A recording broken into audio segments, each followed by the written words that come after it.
Saan ka ba? Gusto mo bang lumaki ang iyong benta? Siyempre, lahat tayo yan ang gusto natin. Kaya nga lahat ng pamamaraan ay ating ginagawa. Pero, baka may ginagawa kang pamamaraan na akala mo ay nakakatulong sa'yo pero hindi pala. Imbis na lumaki ang iyong benta, ang iyong kita ay pabaliktad, paurong nang hindi mo namamalayan. Kung gusto mong malaman ang ganitong usapan, mag-subscribe ka na kay Ate Tintin. Pakipindot mo na rin ang like button na yan kung relate na relate ka. At syempre, pakishare na rin kung hindi ka busy. Kaya, umpisahan na natin ang ating chismis. So mga kasari, no, lahat tayo ng mga may tindahan, gusto natin talaga lumaki ang ating benta. Pero, merong mga kasari na ginagawa ang lahat ng pamamaraan na sa tingin nila ay pampalaki ng benta pero hindi pala, kundi pampalubog. So, ano ba yung tinutukoy ni Ate Tintin? Madalas, ginagawa ang ganitong style kapag tabi-tabi ang mga may tindahan. So, kagaya dito sa amin, magkakatabi kami halos. So, may mga tindahan dito na yung strategy nila ay ganitong style. Ano? Yung nagpapababa ng kanilang presyo. Para sa akin, no, kung sa tingin mo masyadong mataas yung presyo mo, makatwira naman na medyo babaan mo yung presyo mo. Yung iba ay lumilibel doon sa kaparehas nila na may tindahan. Tama din naman yun. Pero yung iba sobrang baba talaga. Kaya yung ibang mga katabi nilang tindahan nagrereklamo bakit daw sagad na yung sobrang baba ng kanyang paninda.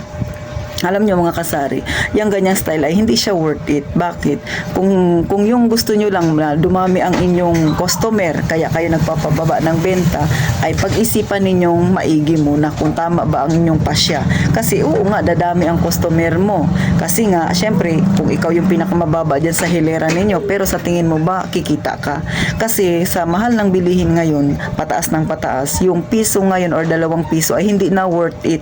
Ako sa totoo lang, no, pumapatong na ako ng 250 at saka 3 piso pataas. Kasi yung 2 piso, hindi na siya kakayanin mga kasari. Kasi yung benta natin sa buong maghapon, pag pinamili mo yan kinabukasan, minsan may mas biglang tumaas pa na paninda. So yung in-expect mo ay hindi na siya ganun. Minsan, dapat yung ganitong item, makakabili ka ng 10. Pero pag pumunta ka lang palengke o kaya ng grocery store, pagbalik mo, minsan ang nabibili na lang ng halos na puhunan mo ay nasa 7 piraso na lang, 6 na piraso. So, dahil sa sobrang taas na ng bilihin, dagdag mo pa dyan yung pamasahe mo. Hindi pa kasama yung pagod mo, yung puyat na ginagawa mo, yung maagang-maaga ka pang gigising tapos gabing-gabi ka na matutulog. Hindi pa yun kasali sa paghihirap mo.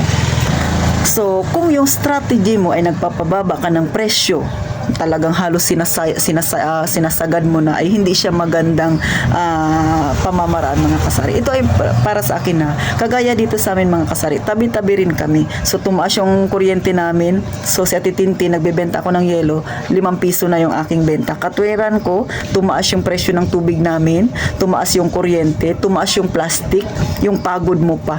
Then yung pagbubukas ka pa lang ng rep, syempre halos lalabas na yung lahat ng lamig. So, panibagong ikot na naman yung kontador mo niyan. Kasi, syempre, si ref mo, hindi tutunog na naman yan pagka hindi niya naabot yung pinakamalamig niya. O, diba, mga kasari? So, ganun. Pero, meron akong mga kasari dito nakatabi na 4 pesos ang tinda. Pero, hindi ako nabagabag sa ganun. Kasi, may customer ako nagsasabi, doon sa kabila 4 pesos. Sabi ko sa kanya, di doon ka bumili. Kasi ako, pinanindigan ko na 5 piso. Bakit? Sabi ko sa customer ko, ikaw mismo, alam mo kung gaano kataas ang kuryente ngayon. Pagbukas ko pa lang ng rep, lalabas na yung lamig. Yung tubig, yung plastic, pinaliwanag ko sa kanya. Ngayon, kung sa tingin mo mataas yung aking presyo sa ice na yan, wala namang problema. Kaso, bibili pa rin siya sa akin. Bakit? Hindi naman kaya ng isang tindahan i-accommodate lahat ng mamimili sa yelo, lalo na matindi yung init ngayon. So, stick ako doon, 5 piso. So, ngayon, pansin ko lahat kami halos dito ay 5 piso na rin ang yelo. O, diba? So, yun ibig ko sabihin. Kung sa tingin mo, worth it yung item mo para sa halagang 5 piso, o kaya sa halagang 3 piso na tinubo mo, ba't ka magbababa ng presyo mga kasari?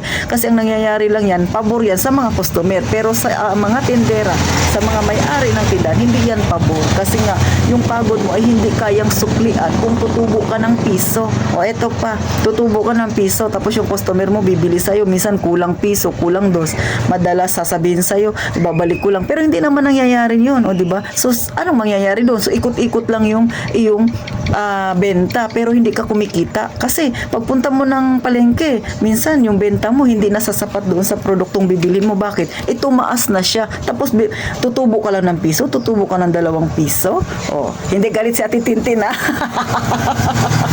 Pinapaliwanag ko lang sa inyo yung aking side. Ito ay based on my experience mga kasari. Kasi sabi kasi ng isa kong customer, bakit kay ganito, lamang ako ng piso. Pinaliwanag ko sa kanya, bakit si City Hall? May discount ba ako kay City Hall pag nagbayad ako ng permit? Isa pa, ikukumpara mo ako sa isang tindahan na wala namang permit kay City Hall. Oh. So, mga kasari, pero nasa sa inyo pa rin yan. Ang sa akin, ipinapakita ko lang yung tunay na buhay ng isang tindera. Akala kasi nila siguro, ganun-ganun lang yung magkaroon ng tindahan, di ba? May puhunan ka lang, magbibenta ka lang, bibili ka ng paninda, tapos diyan na bantay-bantay ka na. Ay, hindi ganun. Marami pang factor, di ba? Tsaka sa totoo lang, yung pagpapababaan ng presyo, hindi talaga worth it yan. Ang mananalo diyan ay ang customer lang. Pero tayong mga may tindahan, lugi tayo, talong-talo tayo, lalo na, di ba, ang taas na ng bilihin. So, paano mga kasari? Natuto ka ba kay Ate Tintin o natawa ka lang? O isa ka sa mga kagaya ng ibang kasari natin na pababaan din ng presyo,